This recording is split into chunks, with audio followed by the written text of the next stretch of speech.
We are focusing on Gaza issue. So, Gaza is very clear. Palestinian people, they are Muslim or not Muslim, they are fighting against Israel. And Israel are datang pemusnah mereka, penghancur mereka, penjajah mereka, dan rampas tanah orang Islam. This is a very clear issue. But dalam isu Syria, kita kena tahu Bashar adalah rejim yang zalim. Dia bunuh rakyat dia.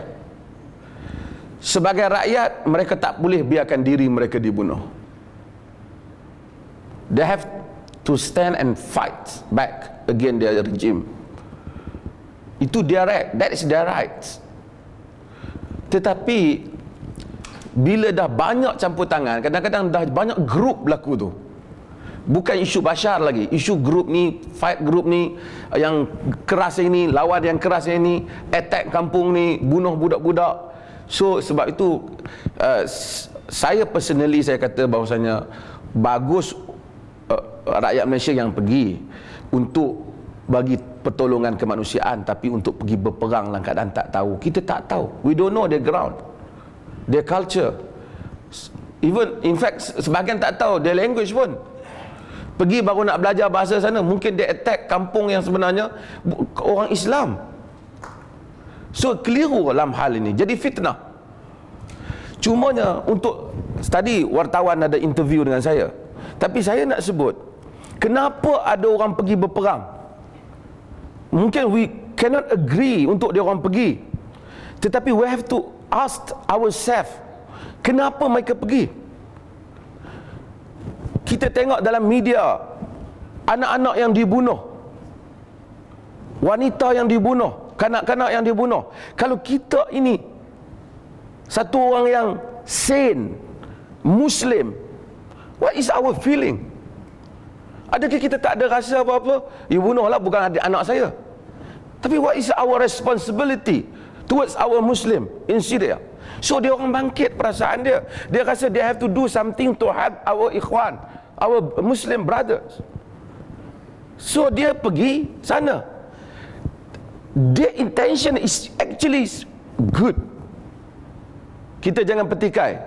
Cuma kita rasa adakah jalan itu betul dengan awak pergi masuk kumpulan-kumpulan tu. Tapi kita tak nafikan. Kenapa benda ni berlaku? Sebab dunia tak adil. Amerika tindas, Israel boleh buat apa saja. Dia tak senaraikan dalam teroris, tapi Hamas teroris. Dan kerajaan-kerajaan orang Islam tak berani nak lawan apa yang diliskan oleh Amerika. Bom sana, bom sini, orang Islam kena lanyak di Myanmar, di mana semua. Kalau orang Islam je kena, is okay. So perasaan orang memberontak, itu menyebabkan orang marah.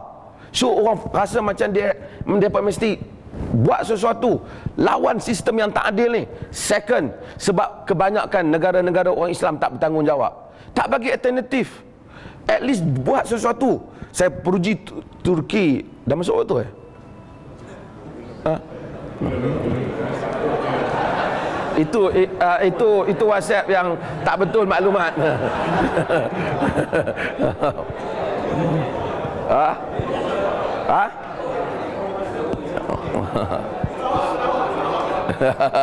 Sarawak.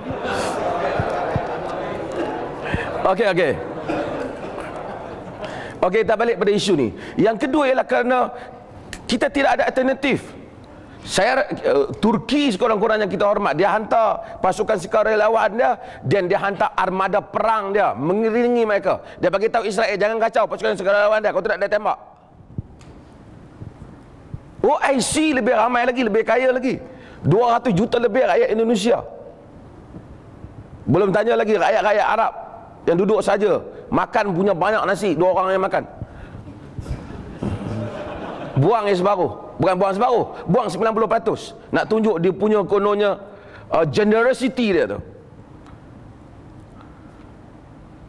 Jadi orang rasa tak puas hati. Habis siapa yang kena buat peranan ni? Kalaulah para pemerintah orang Islam memainkan peranan, nescaya orang tak pergi. Orang tahu ada salurannya. Pasal apa orang pergi?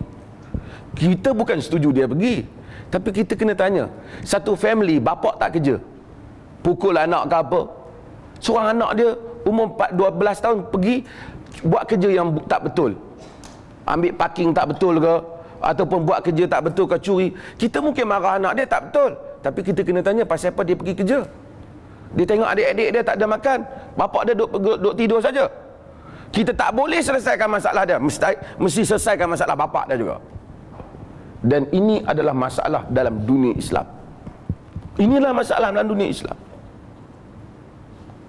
Kita akan, akhirnya orang akan kata budak-budak muda yang pergi ni tak betul. Saya pun kata tak betul mereka pergi sertai kumpulan yang tak jelas, kadang-kadang bunuh sama-sama Muslim. Tapi kita nak tanya sebab apa dia pergi. Macam kita tanya pasal apa ramai orang miskin pergi gereja. Ada orang miskin pergi gereja, kenapa dia pergi gereja? Dia kata pergi pusat zakat tak dapat. Kita kena tanya pusat zakat juga. Di samping kita, mungkin kita boleh kata iman kalau kuat, mati pun aku sanggup lagi daripada pergi gereja. Memanglah. Tetapi kita kena sang sebab juga. Kalau tidak, buat apa Islam suruh bagi zakat? Kenapa ada bahagian mu'allaf pujuk orang supaya masuk Islam bagi zakat? Nak pujuk apa? Tapi Islam suruh pujuk sebab ada nilai pada wang. Allah Ta'ala.